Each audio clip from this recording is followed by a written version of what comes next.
Annette, you are muted, my darling. Hi, everybody.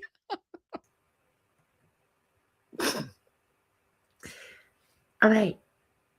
A big welcome today to everyone joining us and wishing all a bright and beautiful holiday season.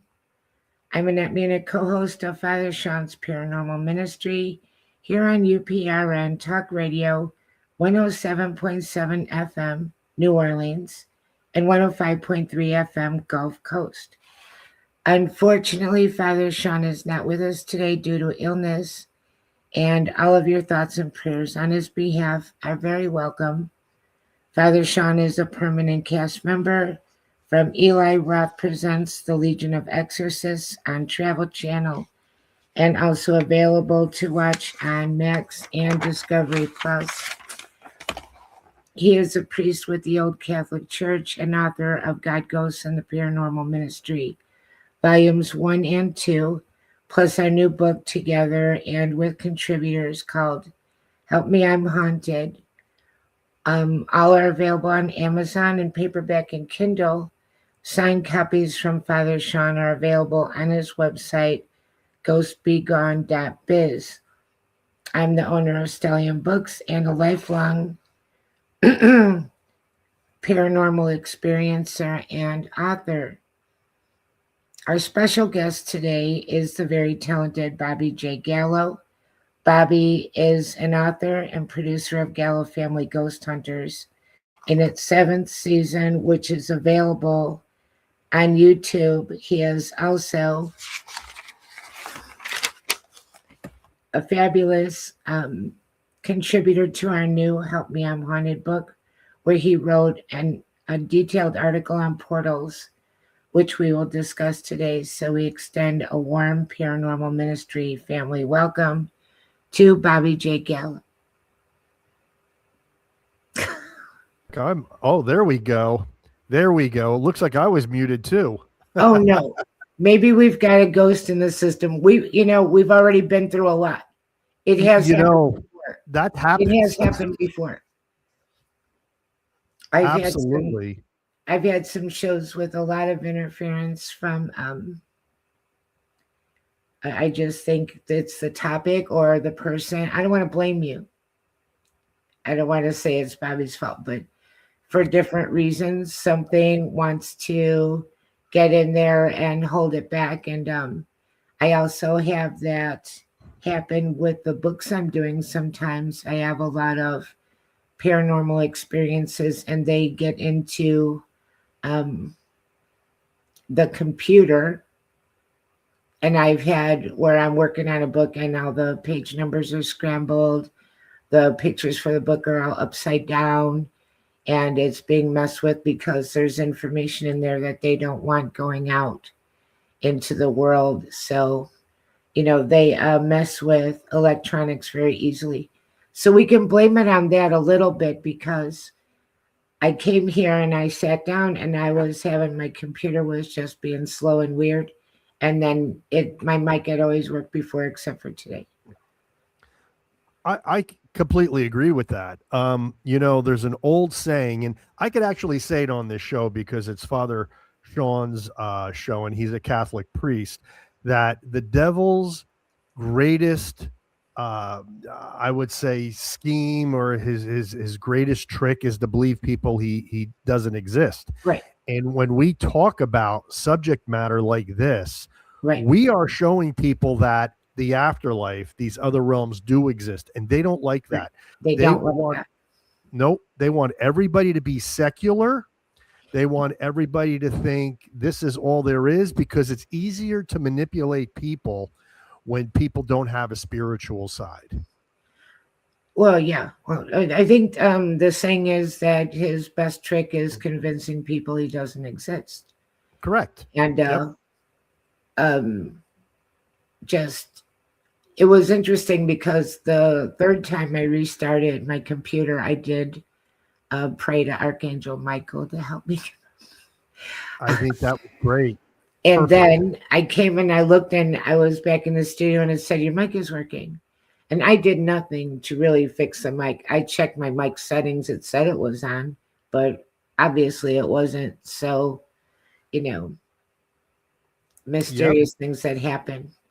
But here Yep. we are. I really didn't want to cancel the show. Oh, I'm happy. I'm happy we didn't have to cancel either, and I am even happier that I was privileged to be a part of this Oh, unbelievable lovely. book right here, folks. And that's me right there on the bottom, Bobby J. Gallo, and that was great. It was really an honor. Thank you. We're so happy to have you. And what you wrote was very detailed, very easy to understand. And he wrote an article for the book on portals, which we thought we'd talk about today. And that book, Help Me, I'm Haunted, that's available on Amazon. And it has a lot of good information in there. Um, we just decided to do that in July. And I spent all of October putting that book together to get it out on Halloween. And I'm really happy with the contributors. Carl Supp is in the chat, and he wrote a chapter for it. Well, he wrote an article for it. And we tried to compile the best that we could, um, good information, and ask different people and ask people that um, may have their own point of view on it, their own experiences with it. It's not all 100%, one point of view. There's a lot of people coming at it their own way. And Correct. that's the way the paranormal is, in my opinion. If any one person had all the answers, uh, then we would be able to do a lot more with it than what we can. Correct. Absolutely. And Red Light in the chat said ghost hunters. Yes, I'm a ghost hunter, paranormal investigator, anything you want to call me. I've been actually doing this since 1989. So I've seen just about everything. And when Annette reached out to me, she asked me if I could do. I don't know. I think you gave me several subjects, and Yeah. when you said portals, I said, yeah, well, portals is something I can talk about because I have personal experience with them. And I was talking with Michelle before the show that I talk about it from the point of view of the experiences that I've had, because we could read lots of books and a lot of it is anecdotal, a lot of it is theory, but when you talk about it from the point of view of actually experiencing them, it holds a little bit more weight, in my opinion. And I love that you picked portals because, in my opinion, in my experience, and I'm not a ghost hunter, and everyone always thought that I was. And they'd invite me on things, and I'd just be like,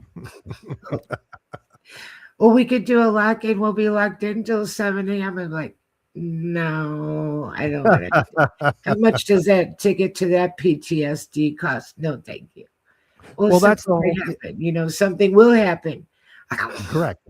But, Well, that's like, the whole thing, with, a lot of the subject matter and Help Me, I'm Haunted. And, a lot of people that Father Shawn deals with, sometimes the hauntings happen out of the blue. But we as paranormal investigators, we run toward the fire. right, And that's the difference.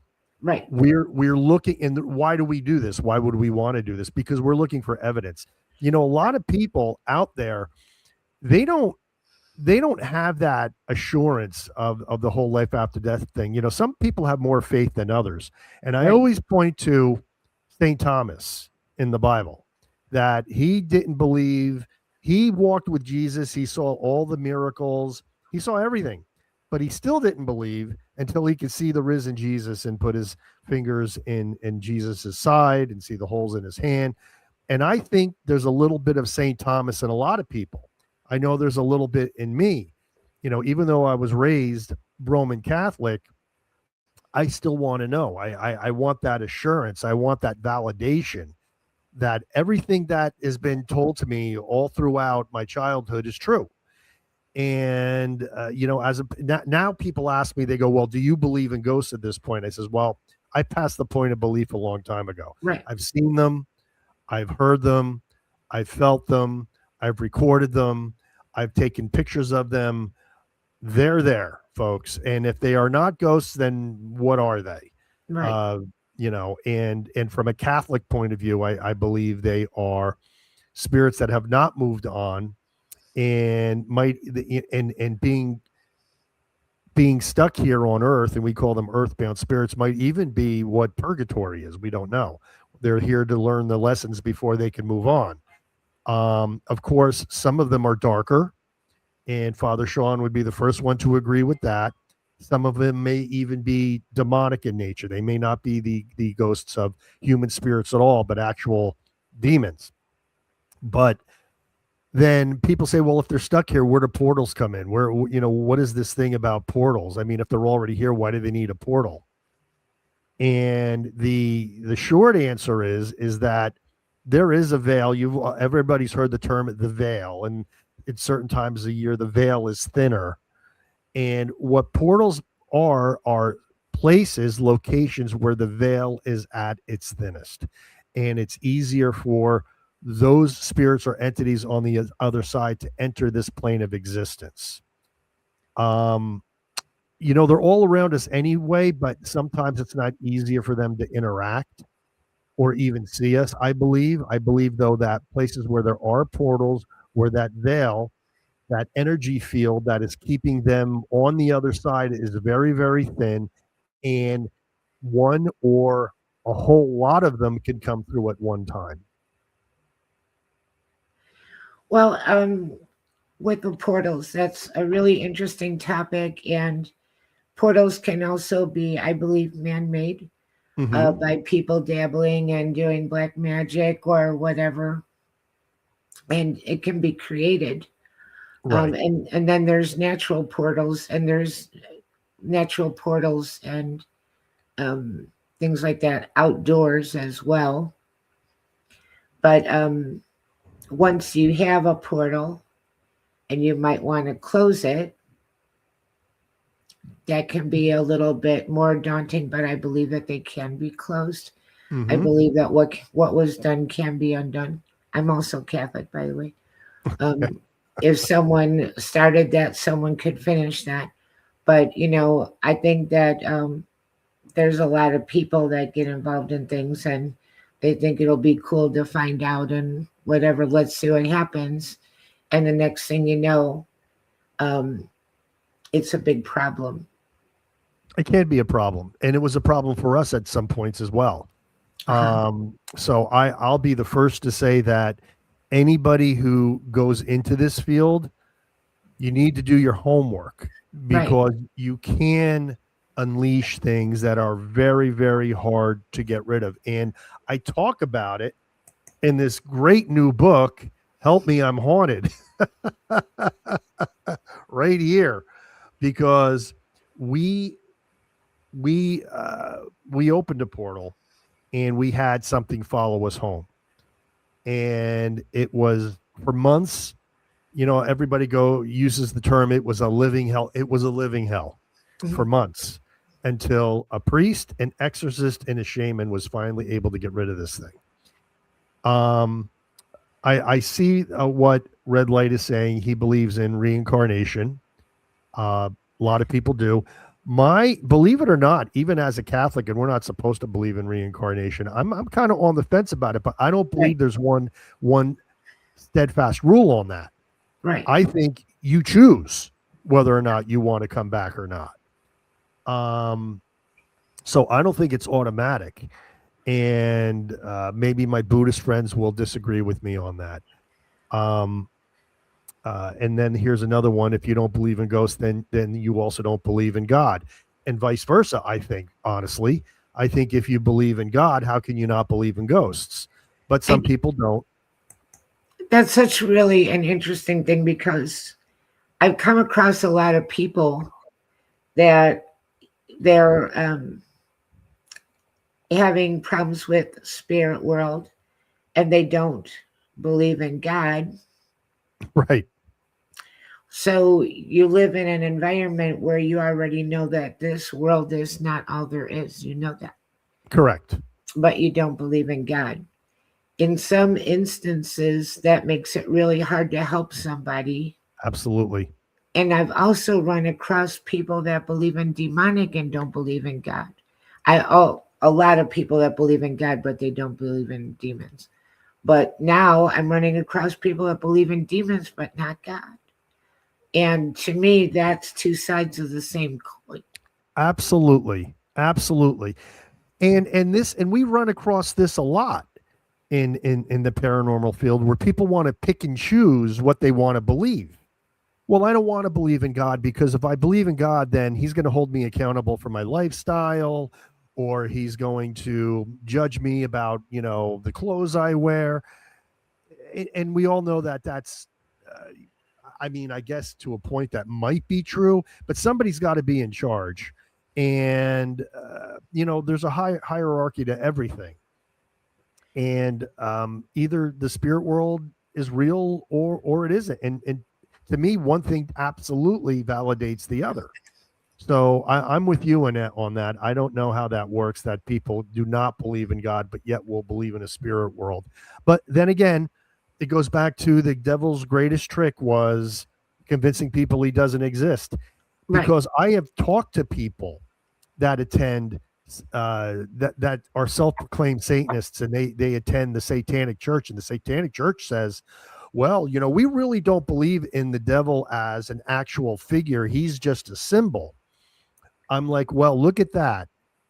The old saying that the devil's greatest trick is believing he doesn't exist, and he starts with his right, own flock. right, right. Well, the Satanic Bible, I a long time ago I had my own show. My microphone worked back then, and it was a lot easier. But one of the people that I would cross promote with, he started talking about the Satanic Bible, and he said, you should take a look at this. And I did look at it just to see what is all this about. And it's basically do what thou wilt. It is a philosophy of hedonism. Right. That's what it Right. is. But yet they will use the image of Baphomet, which is an archdemon, Right.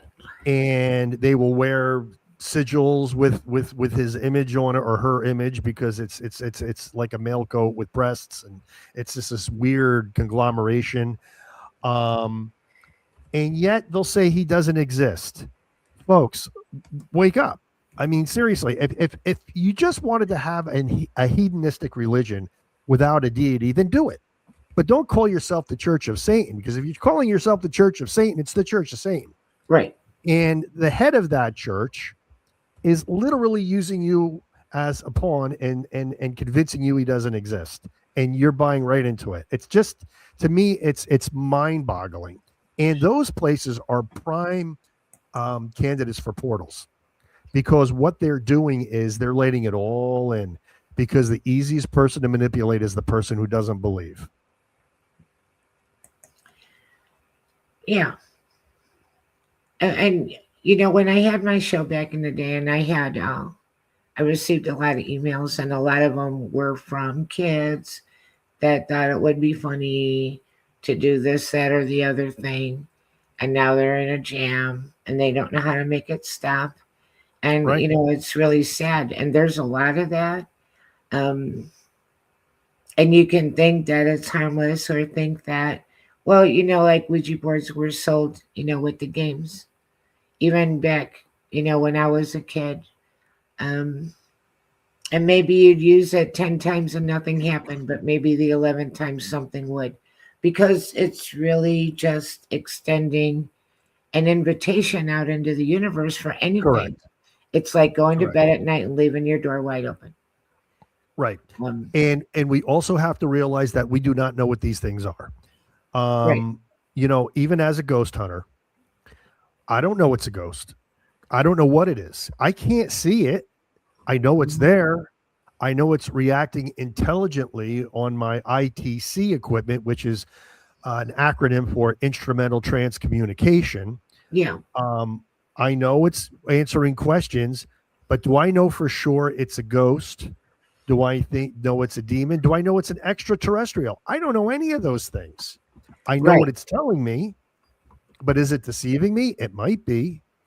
I mean, if I talk to my fundamentalist Christian friends, they're always going to say it's a demon because they believe in what I call the cosmic vacuum cleaner theory, which is like when you die, you're either sucked up to heaven or you're sucked down to hell, and there's no in between, and you have no choice in the matter. I don't believe that. I'm a Catholic. There's an intermediate state called purgatory. And if you read a lot of Catholic websites, that's actually now the new mode of thinking, that purgatory may actually be the realm of ghosts. Sister Faustina, who's now Saint Faustina, in her diaries, she says she used to go to the cemetery and talk to the spirits in purgatory. So she used to go to the cemetery and talk to ghosts. So when we're in cemetery and we're talking to ghosts, perhaps they are souls in purgatory. The only caveat to that is something that we experience all the time on investigations, and that's called forbidden. I call it forbidden knowledge. Sometimes they're not allowed to answer certain questions. We'll ask them their name, they'll answer it. We'll ask them how they died, they'll answer it. As soon as we ask them, is this purgatory? Can you tell me, is your present state, is that what we term as all communication ceases? Like they're not allowed to answer that question.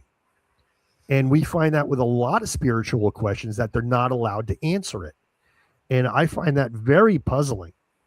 But to what you were saying before about inviting things, a lot of times, whenever you're doing an investigation or you're ghost hunting, whether you're using dowsing rods, hopefully you're not using a Ouija board, but even you're communicating through a piece of equipment, you're technically conducting a seance.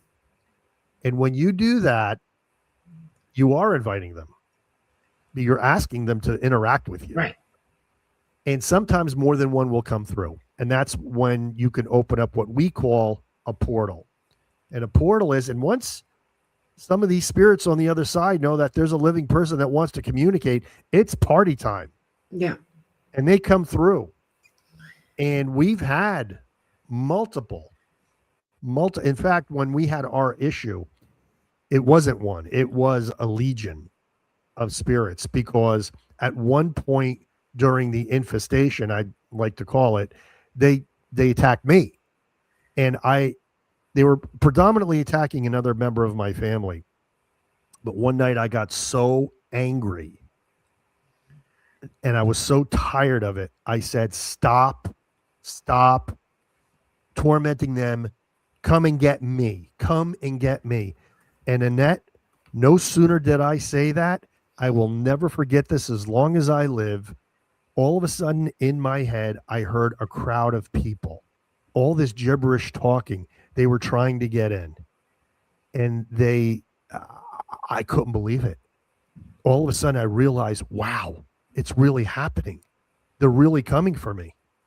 And that's when I knew it wasn't like a psychological thing. I knew this was real. Yeah. It's terrifying. Back in the day, I was in two groups in the Ghost Box community when it was still kind of new. This was after Frank's Sumption and the Frank's Box, but this was when the Shack Hack was coming online, and things like the Paranormal, Puck, and different devices, including the Obelisk. And so I was in these groups, but I didn't have a ghost box. I was just interested in the research and development of it. Right. And we were friends on Skype, and there would be from time to time calls for help and prayers. People were using it in their house. And it started making me think that it's not just something that you take it somewhere and it is in that ambient area where you take it. I started thinking that it actually attracts. Right. So anything in that area could show up. And if you're using it in your house, it's showing up in your house. So I'm Right. not going to say any names, but one of the guys that was a researcher and developer, he got on Skype and you could hear it sounded like an army walking across his wooden floors. Yep. Yep. And that's why in both of my books, I wrote two books on the paranormal, just in case anybody wants to know. I wrote Family Spirits, and this is all of our experiences ghost hunting as a family. And I also wrote Family Spirits too. In both of these books, one of my cardinal rules of investigation, if you're going to do it, is do not ghost hunt in your house. Yeah, Do not ghost hunt in your sacred space, yeah, because once they come in, it is tough to get out. And by the way, Infinite Joy, she said before, you're not meant to know. When I said communication ceases when we ask a relevant philosophical or metaphysical question, I totally agree with you on that. We are not meant to know. And that's why. Um, so I just wanted to answer that really quick. And also, Overbuilt Automotive 1299 says, Bobby, I bet that was terrifying times 1000. Absolutely, it was. right. But it was also eye-opening. So, I mean, it was educational for me. So yeah, absolutely. But that's the thing. And you can't, I say in the book, Help Me, I'm Haunted. If you open up a portal, you better know how to close it. And there are ways to close portals. And sometimes a portal will be open and it wasn't your fault. There was always a portal there. Right. It could be, if anybody's familiar with ley lines, and those are energy lines that intersect at certain points. A lot of times there's portals at those points where they intersect. So I mean, there could be a portal for any number of reasons. Right. But and those are usually, because listen, folks, I'm going to tell you right now, ghosts are everywhere. Right. Because heaven's not up here, hell's not down there. Right. It's everywhere. It's a different dimension. Right. We just occupy a different dimension. So they're everywhere.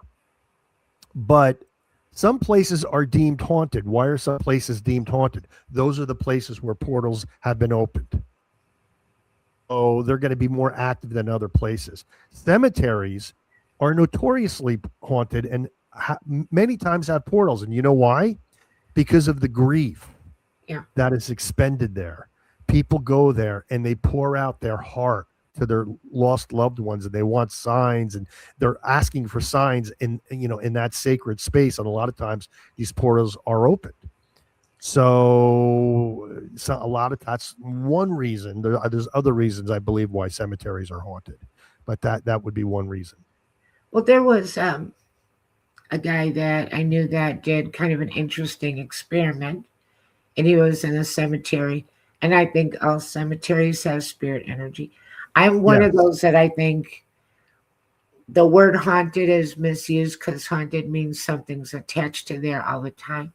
But you can have visitations. Something could happen in your house. It doesn't mean it's haunted. It doesn't mean it's haunted forever. It doesn't have to mean that at all. We are living in a world of all different kinds of energies, including angelic.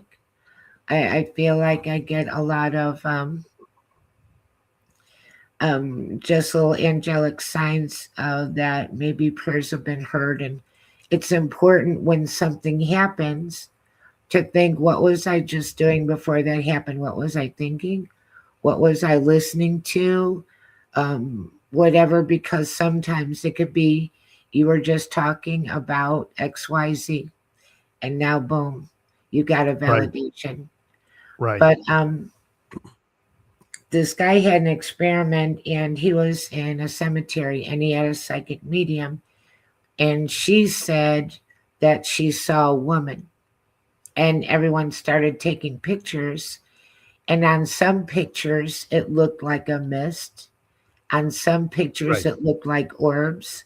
So it almost is suggesting that all these different things could be different stages of manifestation, energetic. Absolutely. Yeah. Absolutely. 100%. In fact, and by the way, hi, Todd and Carmela.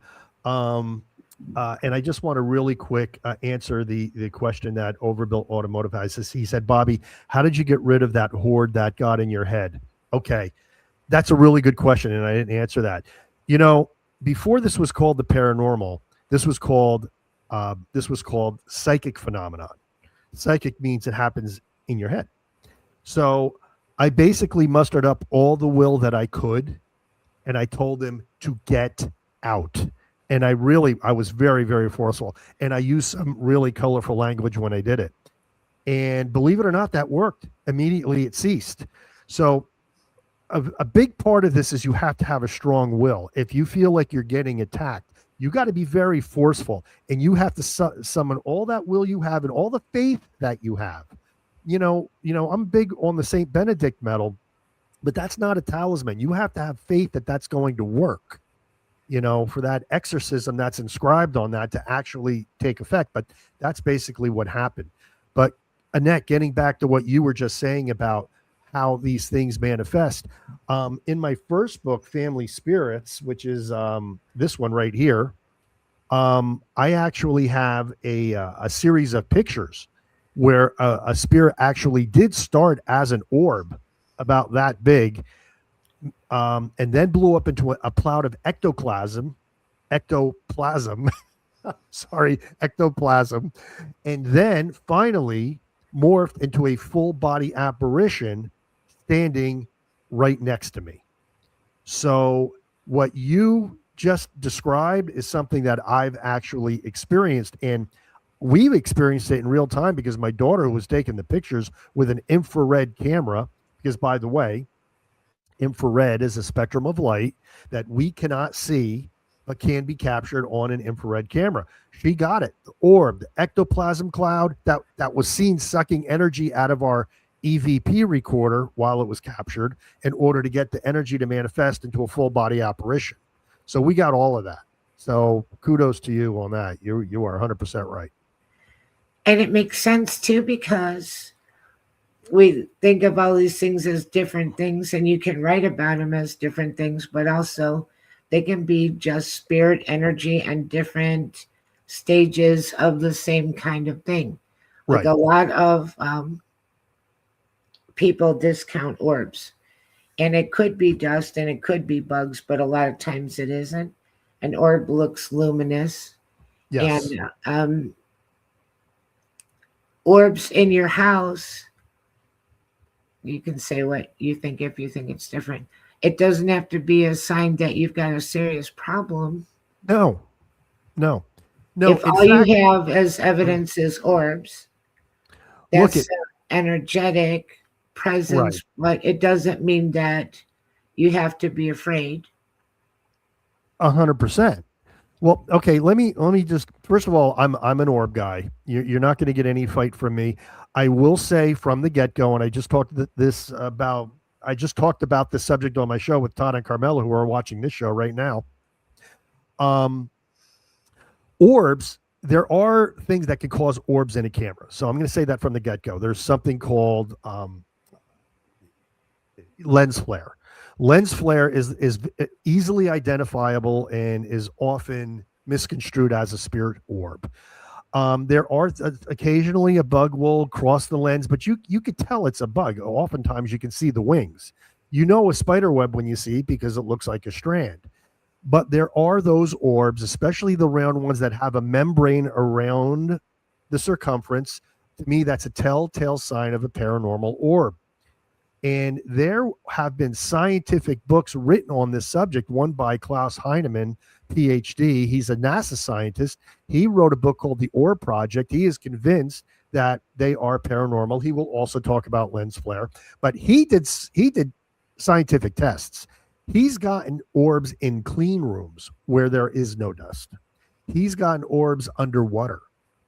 He's gotten orbs with the lens cap still on the camera. He's gotten orbs in the most inane places, and he's gotten them on command, as have I. And recently, the experience that I write about in our first book, Family Spirits, I asked AI what the odds are for a series of pictures that I took. if it were to be a piece of dust. And AI said it's 1 in a trillion for it to be Yeah. dust. So We- that is what we call a statistical impossibility. Now, a lot of people will ask, well, why are they manifesting as orbs and not just full body apparitions all the time? It's energy. An orb to manifest as an orb, and this is my theory, takes the least amount of energy for a spirit to do. In order to manifest as a person like you or I, maybe a little fainter, takes a lot more energy. They may not have that because if anybody's ever been on a paranormal investigation, the first thing you're going to notice is how drained you are after the investigation is over. We call it paranormal hangover. And the theory is that spirits need energy to manifest or move objects or answer questions or any of that. So if they don't have anything in the immediate area to take energy from, like, perhaps maybe they'll take it from your camera, which is why these things go dead and we get battery drain. They're going to take it from you. And that's why you feel so drained. So if it's a ghost that's not too nasty, let's just put it that way, they may only form as an orb, as a means of communication or an answer to your question, because a lot of times we'll ask them, will you pose to take a picture? And through one of our pieces of equipment it'll say yes. And that's when I go to one of my team members, I'm like, start taking pictures, we're going to get something. And more times than not we do, but sometimes it's just an orb. It's not a full body apparition, or it's an ectoplasm cloud, which is an apparition that's not fully formed. All of these things can happen depending on how much energy they have. What's interesting too is that, and we've had here recently because we have a creek by the house, and there's a Indian burial ground, Native American burial ground behind the house next door. And my daughter was taking pictures of the full moon, and there's an orb. And she kept taking pictures. We couldn't see it with the naked eye at all. And it would be in different places over the creek. And it was big, not as big as the moon, but it was not a little itty bitty thing. It was large, about the size of a medium sized bird. And you could not see it with your naked eye at all. Right. And 90% of the time, if you present that evidence to a skeptic, they're going to say it's dust, dirt, pollen, moisture. I've even heard radioactive isotopes. No, I'm not kidding. Lens flare, which sometimes it can be, but they're going to say anything except paranormal. And I always ask them, I'm like, well, what does it have to be? If it was paranormal, what are the criteria? Well, it has to give off its own light source. Well, a lot of times we get ones that give off their own light source. That's very common, in fact, for us to take pictures of orbs like that. But Todd and Carmela, who are listening to the show, will agree with one thing: timing and relevance. Timing, when did it appear? Did it appear when you asked it to? There are times when I've asked a spirit to appear and boom, there's an orb. And yet there's no orbs in any other pictures in the entire investigation. Only when I asked it to appear. And here's a question for you that I asked on my show the other night. What percentage of time is dust in the air? What do you think, Annette? All the time. All the time, 100%. So if dust is in the air 100% of the time, we should be getting orbs in every picture, or nearly every picture, but we don't. And a lot of times I could take over 100 pictures during an investigation, and the only time that orb appears is when we asked it to appear. Right. So I'm sorry. The dust, the whole dust thing, it's too simplistic an answer. It just is. It doesn't answer all the other questions. We're to the point where some people just don't want to believe. So there's no amount of evidence you can give them. And it's just a waste of your time, because I even know people that went through a paranormal experience and 6 months later, they've talked themselves out of it. And they're like, no, well, it was just a draft. There were no windows open. It was a draft. Right. Okay. it just turns over their apple cart too much. They don't want to believe in it. It makes They their don't. life complicated. I'm gonna do something. I'm also reading the chat as you're talking, and there's some great interaction in the chat. This is really a great audience tonight. Um, this is one of the largest orbs we ever caught. If you can see that right there, Wow. Yes. Yes. that thing was probably 2 foot across, Yeah. and and I got that at a spot where we were hearing growling in the back of a barn. Oh, like wow. like nasty growling. And I went over to investigate. Said, let's take some shots over there, and that's what appeared. But I'm going to show the audience what I was talking about before. You're going to see right here, and I'm going to try to get this in there. That's a picture of my wife, and you'll see the ectoplasm cloud hovering around her EMF detector. You can literally Yes. see the energy being sucked out. See Wow. that? Yeah. Here's where this was nothing. There was nothing happening in that picture. And then this one. And now I'm going to show you the final result. You guys ready for this? And this is in my book, Family Spirits. Right there, standing next to me, that's me on the left. That's my back, which is my better side. Ah. And on the right-hand side, you'll see my wife in the foreground, but on the right-hand side, that is a ghost. Wow. You could see the cloak. Yeah. You could see the head, very clear, Wow. right there.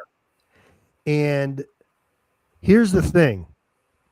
When that happened, my daughter, who was taking the pictures, is freaking out because she sees it through the LCD viewfinder. In fact, let me see. It was actually taken with this camera right here. Wow. So she sees it happening right here on the screen. Yeah. But since it was infrared, she couldn't see it with the naked eye. Okay. It was only through the viewfinder, and she's freaking out. And it was only until we did evidence review that I was just blown away. That's some really powerful pictures, really great captures. Yeah, we seem to get a lot of them and I think it's the intention that we approach the investigation with. We're very sincere, and I think they communicate with us because of our sincerity. Because I know a lot of people that are just in this for fame and fortune, which is the subject of my second book, which I interviewed Father Shawn in. Yeah. And those people, a lot of times they'll come up to me and they never get any evidence. And they're like, well, I don't believe I don't get anything when I go out. I said, because you're doing it for clicks and you're doing it for notoriety and fame. And they know that. When we go, we're trying to get answers. So I have a question about asking for positive forces. And I'm not a paranormal investigator, but I have asked for positive reinforcement on prayers, on angels, on things like that. It's not all about, looking for something and going after it in a negative way at all. Right. And not every place that has activity is haunted. If you really believe that you're living in a spirit world, and then your whole life can be an interaction on a degree or another between prayer and anything else that might be happening around you. It was not too long ago, my daughter and I were driving home, and it was at night, and we went around a bend in the road, and I say to her, if I just saw something, do you want me to tell you? And she said, Mom, I saw that man too. Ah, wow. And we knew he was a ghost because he only had, like from his hips up, he had no legs. Okay. Well, there you go. That's better validation than you're going to get anywhere else. Right. Right. But sometimes you think maybe I'm the only one that saw it. Sometimes you are, sometimes you're not. And absolutely. And to answer Infinite Joy's question, why don't you ask some positive forces to appear? Well, you can do that. But when, as paranormal investigators, we're investigating locations that have a reputation for a certain type of haunting. For Yeah. instance, you're going into a haunted house that is supposedly haunted by the lady in white who comes down the stairs 9 o'clock every night. So that's who we're going to try to find. Right. Because there's already a reputation for that, and that's the validation that we're looking for. We're trying to validate that particular haunting. Or we go to a certain cemetery that has some type of reputation, which the photos that I just showed you, that was exactly the case. That small family-owned cemetery, which we had permission to investigate, was said to be haunted by this particular spirit. So we went to find him, and we found him. So that's what we do. Now, you can go to a church, you can go to a holy site, and you could pray and ask for an angel to visit you. Nothing wrong with that. And if it works, I want to be the first one to know.